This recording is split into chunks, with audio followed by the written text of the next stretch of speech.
put the tires on his neck, on the neck bracket, then let me try that again. What's up, guys? Nate here. Welcome back to Brick Tech. I think this is actually the first Lego action figure or Lego buildable figure setup review I've done.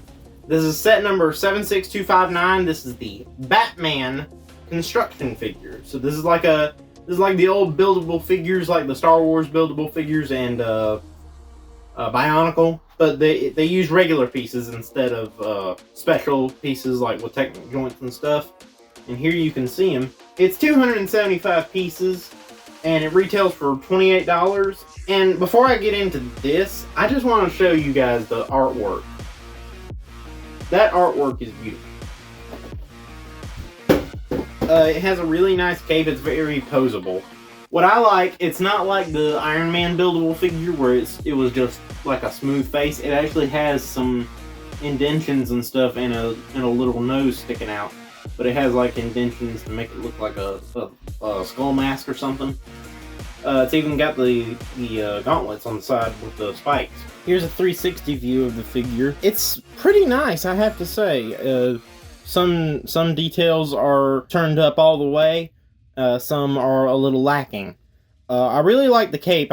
They attached it to the shoulders perfectly, like how it actually falls from his cowl. I like how they did that, the technique they used. The symbol's pretty good, although it sticks out just a bit. And he even has the spikes here, and I think those are really good. And they're accurate, so that's good. The head build is pretty good. The mask piece right here on the front is it's very similar to the piece used for the Iron Man helmet and the Spider-Man mask on those buildable figures. But this new one has a defined nose and also defined like cheekbones and a forehead and everything. It looks more human-like, if that makes sense. Also has a printed mouth, eyes, all that. I think it looks pretty good to be what it is. My only problem is it sticks out way too far from the head. Plus there's not much neck, but I know how to fix that, and I'll show you that to you real quick. So here I've got two small Lego tires, and I've removed the head from Batman. So what you're gonna do, put the tires on his neck, on the neck bracket, then let me try that again. Basically what you're gonna do is put them on the neck bracket, then attach the head back to the joint, back to the socket. Let's see if that works. There we go. Boom. And as you can see, his neck looks much more filled out now. It'll need some adjustment based on how you put it on, what angle, if you want to like make it look down and everything, because it tends to sponge back. But look at that, it looks so much better. The bat symbol on his chest is it's actually a piece I've never seen before.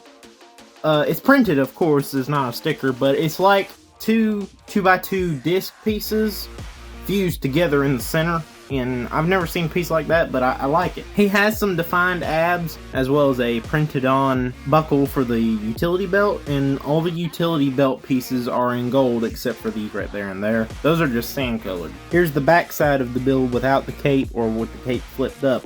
The cape also helps hide these holes right there and there on the on the upper part of the legs on the back side. And it looks like they planned everything well to make sure everything was nice and hidden, and I'm happy that they actually took the time to do that. The cape itself is connected by this rod right here. There's one on each side, and they're both held onto the rods by studs with holes in the center.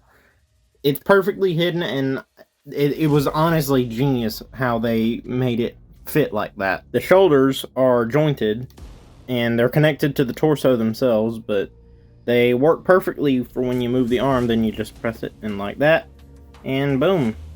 They work really well, I have to say. Here's a look at the underside of the arm, and it uses the classic Creator elbow joints, and I'm happy to see those brought back. I really like those. His gauntlets have the traditional 3 spikes, and the first one is a bit smaller than the other 2.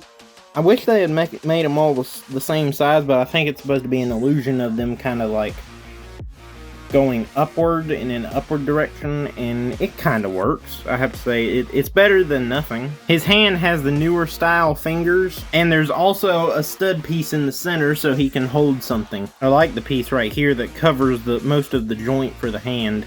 Although it does restrict the movement of the hand just a bit, it hides the joint away nicely. The hip joints are the older style creator joints or Technic joints. They have a pretty good range of motion. He can do a full split, and they ratchet. That's what I like about them. They can ratchet into place, and they're pretty strong. They're some of my favorite joints to use on figures like this, and I used a lot of them on Gypsy Onyx and Scarlet Rival. Scarlet Rival is my other Jaeger. You can go see that one on Instagram.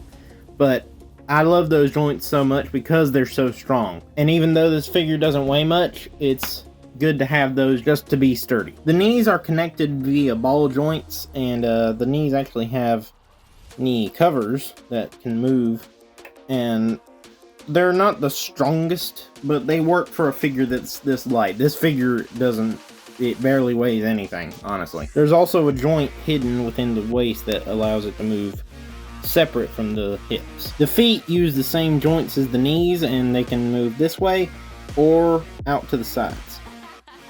Here's some of the poses you can get with this figure.